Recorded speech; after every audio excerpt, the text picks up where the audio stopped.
സമയമായതുകൊണ്ട് അഭിസംബോധനകൾ ചുരുക്കുകയാണ്. ഇന്ന് ഇവിടെ നിൽക്കുന്ന ഈ സംവാദ സദസ്സിൽ അല്ലെങ്കിൽ സുഹൃത്ത് സദസ്സിൽ നിൽക്കുമ്പോൾ നമ്മുടെ സ്വാതന്ത്ര്യാനന്ത ഇന്ത്യയെ തന്നെ പിടിച്ചു കുലുക്കിയ ഒരു പ്രത്യേക സംഭവത്തിന് സാക്ഷ്യം വഹിച്ചുകൊണ്ട് നമ്മളിവിടെ ഇരിക്കുന്നത്. അതായത് അഴിമതി ഇന്ത്യയെ കാർന്നു നിന്നുകൊണ്ടിരിക്കുന്നു.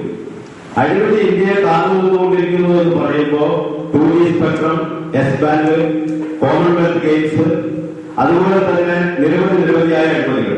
ആ അഴിമതിക്കെതിരെ ശക്തമായ നിയമനിർമ്മാണം ആവശ്യപ്പെട്ടുകൊണ്ട് 78 വയസ്സായ വയോധികനായ നമ്മുടെ അണ്ണ അൻസാരി ഡൽഹിയിൽ നടത്തിയ നിരാഹാര സമരം ഇന്ന് ഒത്തുതീർപ്പായിരിക്കുകയാണ്. ഗാന്ധിജിയുടെ നിരാഹാര സമരത്തിന് ശേഷം 5 ദിവസം കൊണ്ട് ഇന്ത്യൻ ഭരണകക്ഷിയെ മുട്ടുകുത്തിച്ചുകൊണ്ട് താൻ നിർദ്ദേശിച്ച നിർദ്ദേശങ്ങളെല്ലാം തന്നെ നടപ്പിലാക്കുവാനും അതിന്റെ ഗസറ്റ് പബ്ലിക്കേഷൻ ഇന്ത്യ ഗവൺമെന്റ് അത് ഗസറ്റിൽ പബ്ലിഷ് ചെയ്തുകൊണ്ട് അൻസാരിയുടെ കയ്യിൽ കൊടുത്തിട്ടാണ് അദ്ദേഹം നിരാഹാര സമരം നടത്തിയത്.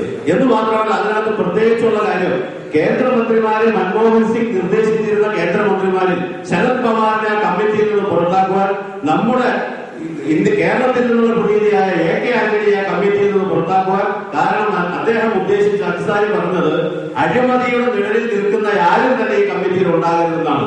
ആ രീതിയിൽ അദ്ദേഹത്തിന്റെ നിർദ്ദേശങ്ങൾ പൂർണ്ണമായി അംഗീകരിച്ചുകൊണ്ട് ഉള്ള ഒരു ഒത്തുതീർപ്പുണ്ടാവുകയും അദ്ദേഹം നിരാഹാരം പിൻവലിക്കുകയും ചെയ്തു.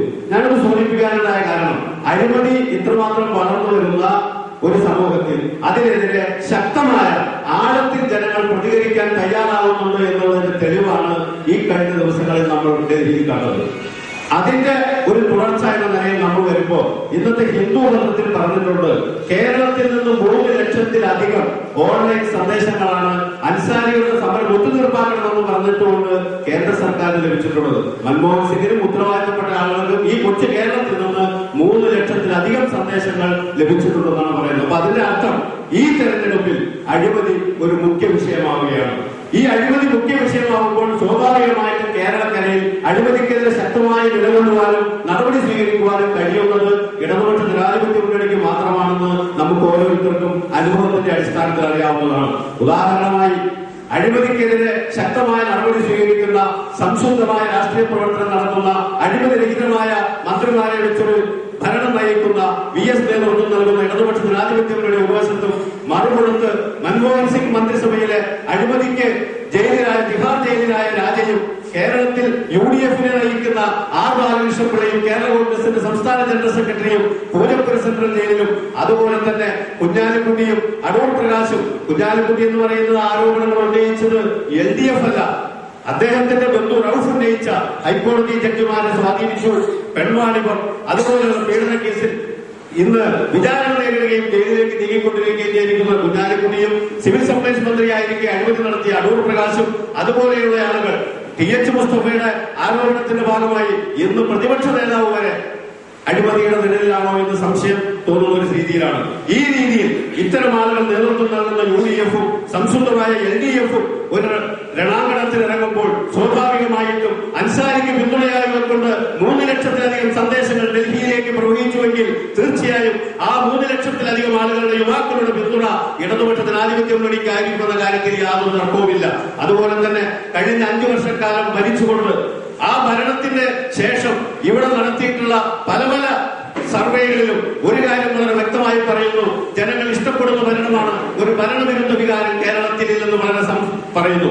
അതുപോലെ തന്നെ ഭാവി മുഖ്യമന്ത്രി ആരാണെന്ന് ചോദിച്ചാൽ വളരെ വ്യക്തമായി കേരളത്തിലെ ബഹുഭൂരിപക്ഷവും പറയുന്നു VS അച്യുതാനന്ദനാണ് അത് പിന്തുണയ്ക്കേണ്ടിയിരിക്കുന്നത്. ഞാൻ സൂചിപ്പിച്ചത് ഇടതുപക്ഷ ജനാധിപത്യ മുന്നണിയുടെ സംശുദ്ധതയും അതോടൊപ്പം തന്നെ വികസനത്തിന്റെ കാര്യത്തിൽ ജനങ്ങളുടെ ജീവിത നിലവാരം മെച്ചപ്പെടുത്തുന്ന വികസന നയമാണ് ഇടതുപക്ഷ ജനാധിപത്യ മുന്നണി നടപ്പിലാക്കുന്നത്.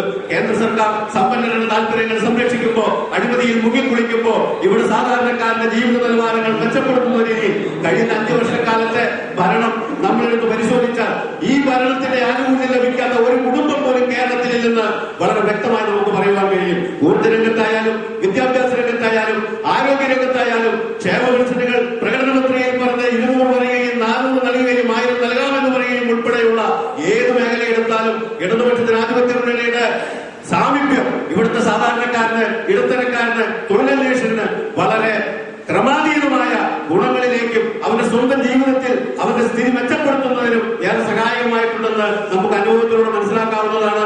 ഇനിയും ഏറെ പറയാനുണ്ട്. മോഡറേറ്റർ അവസ്ഥയ്ക്ക് പോകുന്നുണ്ട്. അവസരം ലഭിച്ചാൽ പറയാം.